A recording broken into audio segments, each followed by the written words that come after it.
Bonjour, on m'appelle le déterminant. Je détermine les classes grammaticales que j'accompagne. J'ai la forme d'une flèche, comme vous le voyez bien, pour déterminer les mots que j'accompagne. Déterminer veut dire montrer ou indiquer. Voilà pourquoi j'ai une forme de flèche. Mes mains levées indiquent que j'accompagne habituellement d'autres classes grammaticales. Mes yeux indiquent que vous devez être attentif. Ma coque verte me sert à modifier le genre. Je peux être masculin, mais je peux aussi être féminin. De même que je peux être singulier ou pluriel. Ma fonction est de déterminer les mots que j'accompagne. Si je suis masculin singulier, les mots que j'accompagne seront masculin singulier. Si je suis féminin pluriel, le mot que j'accompagne sera féminin pluriel. Mes couleurs, vertes, blanches et noires, veulent dire que j'appartiens à la famille des classes grammaticales. Bonjour, je suis le nom commun et je vous présente toutes les classes grammaticales qui font partie de la famille des personnages syntaxe. Et maintenant, mes créateurs vont vous présenter la méthode. La méthode syntaxe est une méthode pédagogique qui est adressée à des enfants entre 6, 7, 10, 11 ans pour apprendre la grammaire de base. Et c'est une excellente question, le nom syntaxe, pourquoi il y a un I latin et pas un Y. Et on a décidé de l'écrire avec un I latin parce que c'est l'erreur habituelle des élèves en difficulté. Ils n'arrivent pas à mettre YN puisque c'est le même son, un.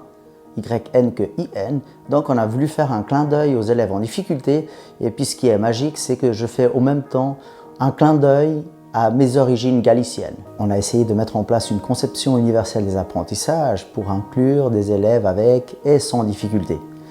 Et puis elle est fondée sur les principes de la métacognition, et puis l'outil médiateur de Vygotsky et les 4 étapes dont parlaient Léon et Bodrova. J'ai décidé de partir en Suisse parce que j'avais une frustration en tant qu'enseignant en Espagne parce que je voyais pas de solution. Très difficile pour moi et je pense que c'est très difficile pour n'importe quel professeur d'enseigner dans une classe ordinaire avec 30 élèves et puis qui est en plus des élèves en difficulté. Donc j'en avais marre, on va être clair. Et puis j'ai failli même abandonner l'enseignement. Et puis je me suis dit, en parlant avec ma femme, plutôt que d'abandonner, d'aller chercher dans d'autres pays comment on enseigne. Puis on a décidé la Suisse parce que je peux aller en voiture et puis j'ai peur de l'avion. Et les différences étaient claires. La Suisse m'a proposé de continuer à faire des études en enseignement spécialisé. Et là, je dois dire un grand merci à l'équipe de direction de Sainte-Croix qui m'a donné cette possibilité. Et puis, on travaillait différemment. Il y a moins d'élèves par classe. Et puis, j'ai eu un pouvoir pour moi magnifique, c'était celui de pouvoir observer dans les cours pour prendre des notes, pour pouvoir aider les enfants et même les collègues. J'observais dans les cours que mes collègues expliquaient la grammaire très très bien, mais ensuite on voyait qu'il y avait certains enfants qui n'avaient pas construit le savoir de ce que c'était une classe grammaticale. Et donc après on leur demandait c'est quoi un déterminant, ils ne le savaient pas. Et ils ne savaient pas l'expliquer certains enfants. C'est quoi que tu maîtrises le mieux? Les déterminants, mais le verbe, vu que je ne l'ai pas encore vu, je le maîtrise déjà moins. Le déterminant, tu pourrais nous dire des choses déjà sur le déterminant? Oui. Alors, vas-y. Une, c'est pour la fille, et le E, c'est un petit déguisement. Et un, s'il n'y a pas le E, ça veut dire que c'est un garçon. Quand tu as lu la consigne, avant de commencer à faire l'exercice, avant de prendre le crayon, à quoi tu as pensé? À quoi as-tu réfléchi? Est-ce que tu as pensé à quelque chose? Non? T'as juste lu, compris la consigne? J'ai pas compris certains mots. Quel mot? Lis-le. Grammatical. Tu connais des stratégies en grammaire pour réussir? Est-ce que tu mets en place des stratégies? Ou tu connais des stratégies? Pour savoir si c'est... Pas tellement, ok. Donc, j'ai eu la possibilité d'observer ça, de partager avec mes collègues et de pouvoir construire quelque chose et de mettre en place quelque chose pour aider ces élèves à construire ce savoir. Donc, ce que j'ai trouvé comme première solution, c'était je me suis basé dans les personnages de Retz pour associer une connaissance abstraite à quelque chose de concret. Mais hélas, après quelques essais, j'ai vu qu'il y avait beaucoup de stimuli parasites et les élèves partaient dans la beauté des personnages parce que moi je les ai un peu fait à ma façon, j'ai mis des moustaches, le nom commun masculin et puis ça induisait à l'erreur aux enfants des fois. Donc là je me suis frustré encore une fois et puis je ne savais pas quoi faire, il y a eu un moment de doute de ne pas savoir quoi faire et puis j'ai eu la brillante idée de contacter un ami qui s'appelle Shiro, qui est très créatif et qui habitait avec un autre copain qui était aussi très créatif, David Cuence.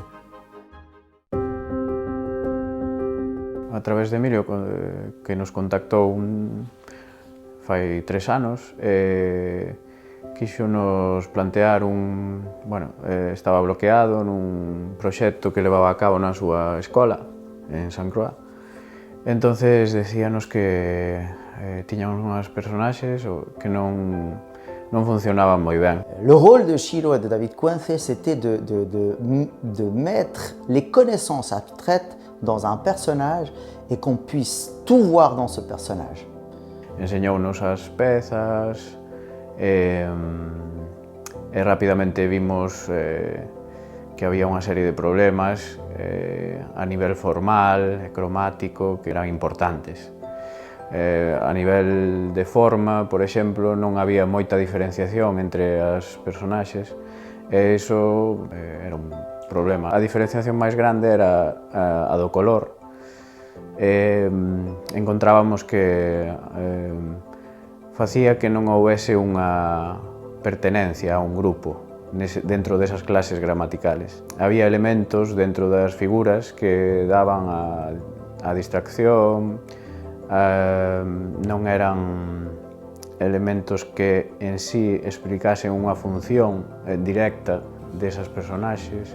Claro, facía que houbese distraccións e que os nenos non se fixaran no que realmente tiñan que aprender. Pois en canto a volumen, eran figuras planas fabricadas en goma eva. Ao ser planas, pois non daba a posibilidade aos nenos de ter unha manipulación plena. Non podías collelas e aprender a través do tacto ou do movimento.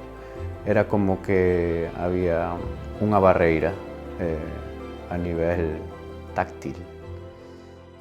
Donc moi, on a fait des heures et des séances sur Skype pour que je puisse leur expliquer ce que c'était les classes grammaticales et qu'ils puissent le représenter visuellement. Bueno, un pouco basándonos nas premisas que nos dou Emilio de traspasar unha imaxe ou un elemento abstracto nunha peza que lle podes enseñar aos nenos e nenas un elemento tan abstracto como a gramática, pois plantexámonos cambiarlle a forma que nas anteriores pezas que tiña Emilio eran un pouco disosorias ou non axudaban moito a comprensión do que queríamos transmitir e decidimos facer pezas un pouco máis xeométricas que son moito máis asimilables para a mente dun neno. Isto axuda a reter os coñecementos moito mellor e, aparte, demoslle un pouco máis de volumen para facer que as pezas fosen moito máis manipulables e moito máis duradeiras. Une fois Shiro et David avancés dans la création et l'évolution des personnages, on a fait les premiers personnages, mais il fallait les mettre en place. C'était pas définitif. Moi, je voulais les mettre en place dans des cours Et là, j'ai eu la collaboration de Frédéric Allen, de Maria Loria, de beaucoup de collègues de Sainte-Croix pour les mettre en place et voir ce qui clochait. Et là, j'ai eu la chance d'avoir le retour de mes collègues et de pouvoir noter tout dans des agendas. Et on a pu encore ajouter d'autres modifications dans ces personnages.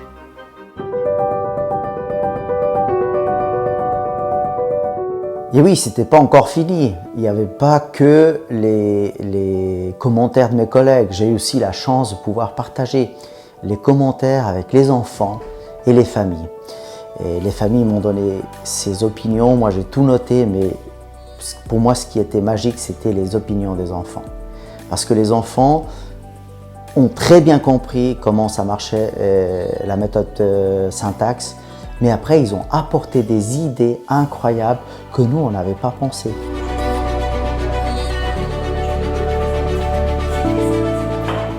Cando cheguei a Suiza, me propuxo Emilio de ir visitar as clases ali. Presentoume como se fose un profesor que non ten nin idea do método, para que vise como os nenos me explicaban o método, de como funciona a sintaxe, de como funcionan as clases gramaticais.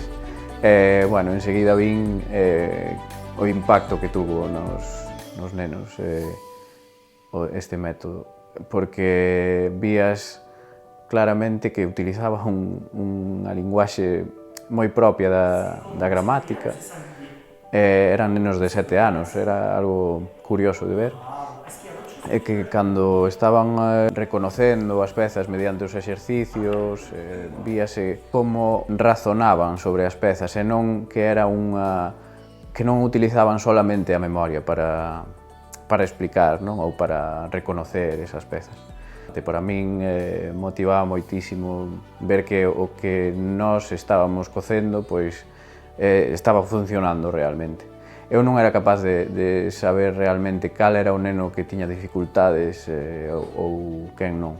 Non fun capaz. E para min tamén un pouco o mesmo, que cheguei ás escolas suizas onde estaba aplicado o método e tanto o alumnado como os profesores ou mestres e mestras nos estaban como agradecendo continuamente o nosa labor porque realmente é unha cousa que axuda moitísimo, un método que axuda moitísimo a aprendizaxe.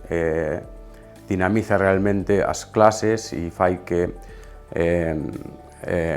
faime a min personalmente que este proxecto que iniciamos dunha forma altruista e dunha forma cas ganas de axudar e cas ganas de que os nenos aprendan se vexa realizado e compensado realmente o esforzo que tivemos durante estes anos vendo que realmente funciona e vendo que os nenos son capaces de asimilar os conceptos tan abstractos como a gramática ou as funcións gramaticais. Nous, avec David, quand il est venu, avec Chilo qui est venu, il me disait, mais Emilio, c'est des mini-profs, parce qu'ils arrivent à expliquer. Il y a même un enfant en difficulté qui arrive à expliquer à un autre qui vient juste d'arriver, qui n'a jamais vu les personnages. Il arrive à expliquer tout le personnage, mais parfaitement, de tout ce qu'il voit. Ça sert à quoi ça? D'accord. Ça sert à connaître si c'est au féminin que c'est les filles, au masculin que c'est les garçons. Et le milieu, ça va mettre si les singuliers, ça veut dire qu'il y a qu'une chose, et le pluriel, c'est quand il y a beaucoup de choses. Non. Quand il est comme ça veut dire qu'il est pluriel, c'est quand il y a plusieurs. Les chiens, c'est pluriel parce qu'il y en a plusieurs. Et si on enlève le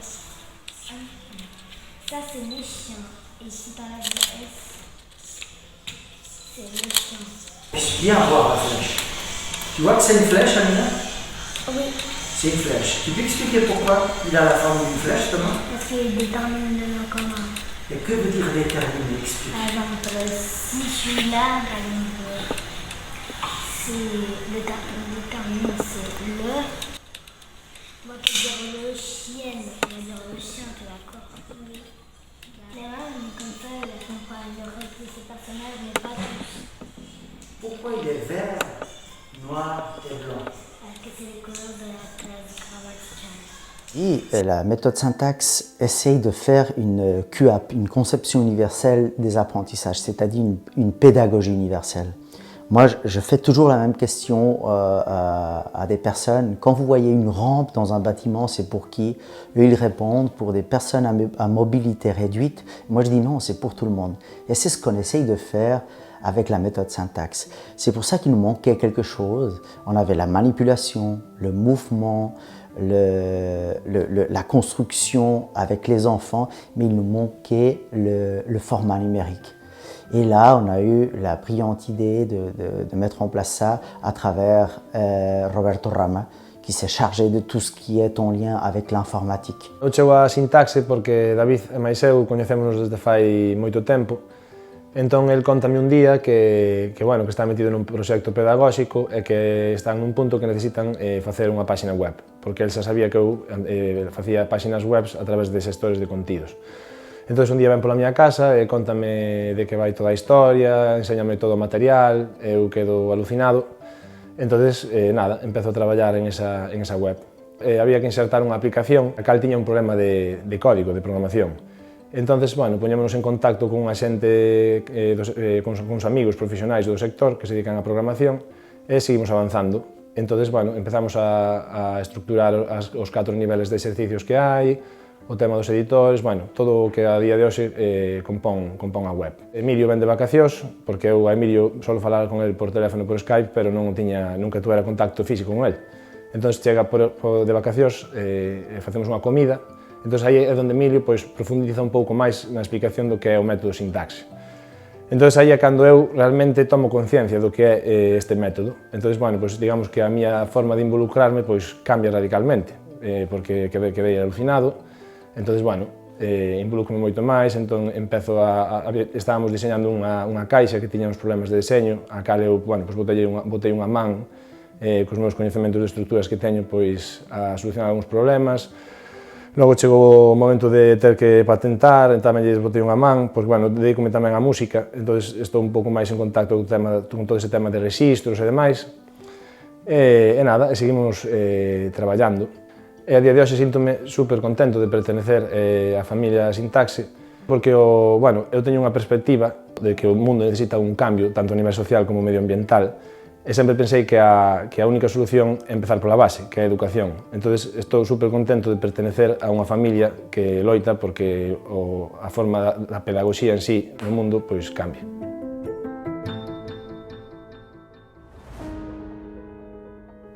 Une fois les enfants arrivent à la 4e étape dont parlaient Léon et Bodrova sur l'autonomie cognitive, on peut le voir à travers le mélange que j'ai fait des entretiens des enfants avant la méthode et les entretiens après, où on observe clairement que les élèves ont acquis cette autonomie cognitive et ils arrivent à expliquer tout ce qu'ils voient ou les classes grammaticales. On l'imagine dans notre tête et on met un déterminant devant. Ok. Pour le déterminant, on met un nom commun derrière. ok. Pour le verbe, On le conjugue. ok. Pour l'adjectif, On met il est ou elle est devant et on regarde s'il précise le nom commun. selon toi, quels sont tes points forts ou ce que tu maîtrises le mieux dans les classes grammaticales? Le nom propre, le verbe, le nom commun, le déterminant et Tu peux me dire tout si tu veux. pronom. Non, Tu peux me dire tout si tu veux. Hein. ouais, tout, voilà. Dans la première évaluation, tu ne connaissais pas un mot, lequel? Grammatical, Voilà, classe grammaticale. Qu'est-ce que tu fais avant de commencer à faire la tâche, avant de prendre les stylos? je relis la consigne et je me mets par exemple relier les mots. Et là, je regarde le commun féminin, microbe, déterminant féminin, verbe, déterminant masculin, nom commun masculin. Et après, je lis les mots garçon, Lausanne, chanter et tout. Et après, je fais l'exercice. Il y a aussi des publications dans les médias et puis dans la revue majuscule de la SPV où il y a les témoignages des enfants et puis de mes collègues aussi. On a une partie où on fait la grammaire en mouvement, où une fois les élèves ont bien maîtrisé toutes les classes grammaticales, on sort à l'extérieur ou dans la salle de gym et à travers des phrases, je souligne des mots et eux, ils doivent partir en courant et on fait des épreuves, par exemple, soit à la corde ou diriger une balle entre les cônes ou les piquets. Et ils doivent aller chercher les personnages de la classe grammaticale que j'ai souligné dans la phrase. Donc là, on voit les éclats de rire des enfants parce qu'ils s'amusent. Et puis ce qui est surprenant, c'est quand on ramasse tout, et puis je prends les affaires et t'entends les commentaires des enfants qui disent j'imaginais pas que je pouvais m'amuser en apprenant la grammaire. Donc c'est super, quoi. Et moi je dois dire que j'ai beaucoup réfléchi, ça fait 7 ans que je pensais à cette méthode, mais je peux pas être, je sais pas comment remercier Shiro, David et Roberto, parce que moi j'étais arrivé à une impasse où j'arrivais plus à développer, parce que moi je suis pas très créatif, j'ai pas les idées que Shiro et David ont. Et puis ce qui était magique, c'était qu'une fois je leur ai présenté mon souci et que je voulais aider ces enfants en difficulté à les inclure dans les classes ordinaires, eux ils se sont tout de suite dit nous on aimerait participer à ce projet, mais moi j'avais pas d'argent. Mais il n'y a pas besoin d'argent, on adore le projet, on aimerait bien participer. Et c'était juste magique, tous ces rendez-vous qu'on a eus à travers Skype, voir leur passion, nous transmettre leur passion et voir comment ce projet grandissait chaque mois, plus grand et plus grand et plus grand. Para mí, sintaxe é solución. Conexión Universal C'est collaboration, inclusion. e funcional. Revolución. e trascendencia.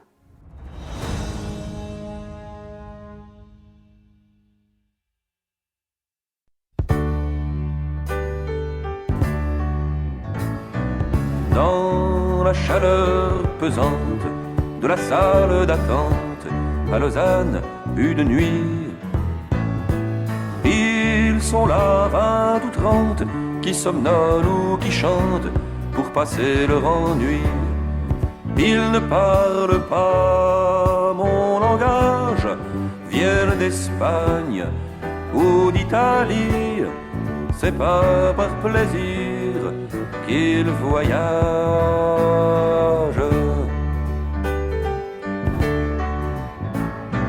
Ils ont dans leur valise un trésor, 3 chemises, un pantalon usé. Dehors, le froid, la bise, racle la pierre grise et le goudron du quai.